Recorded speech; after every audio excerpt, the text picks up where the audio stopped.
দীর্ঘ সময় ধরে আমাদের উপরে আগস্ট মাসকে শোকের মাস হিসেবে চাপিয়ে দেওয়া হয়েছিল, অথচ আল্লাহ তাআলা জনগণের অভ্যুত্থানের মাধ্যমে শোকের মাসকে বিজয়ের মাসে রূপান্তরিত করেছেন। সেই আল্লাহর দরবারে সবাই শুকরিয়া আদায় করি আলহামদুলিল্লাহ। আজ শোকের মাস নয়, আজ শোকের মাস জনগণের জন্য বিজয়ের মাস।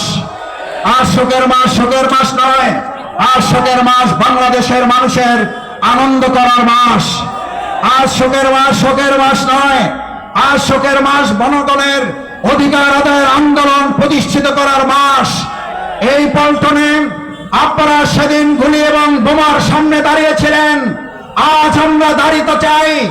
যদি কোন টেন্ডারবাজ, দখলদারবাজ, সন্ত্রাসী আবার নতুন করে জনগণের অধিকার ছিনিয়ে নিতে চায়, এই পল্টনে আমরা 5ই আগস্ট মৎস্য ভবনে সকাল 11:30 ঠিক এই সময়ে গুলির সামনে দাঁড়িয়ে আপনারা যেমন সেনাবাহিনীর, র্যাব, পুলিশের সামনে বুক পেতে দিয়েছিলেন, আগামী দিনে জনগণের অধিকার প্রতিষ্ঠার জন্য একটি সুস্থ সুন্দর নির্বাচন বাস্তবায়নের জন্য আরেকবার যদি বুক পাততে হয়, আপনারা কি রাজি আছেন? সবাই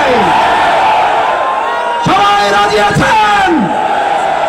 সংগ্রামী ভাই এবং বন্ধুগণ, 2024 সালের এই 12:30টায় প্রেস ক্লাবের সামনে মোর গুলিবর্ষণ করা হচ্ছে।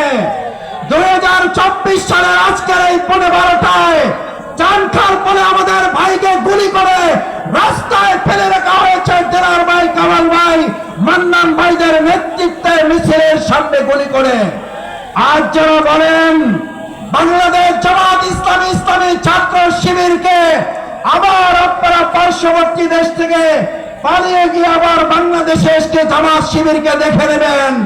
17 বছরে জামাতকে দেখতে পারেন নাই, আর জামাত শিবিরকে দেখার সুযোগ পাবেন না।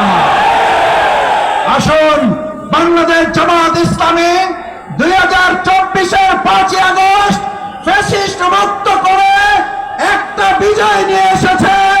2026-এ সুষ্ঠু, অবাধ, নিরপেক্ষ লেভেল প্লেইং ফিল্ডের নির্বাচন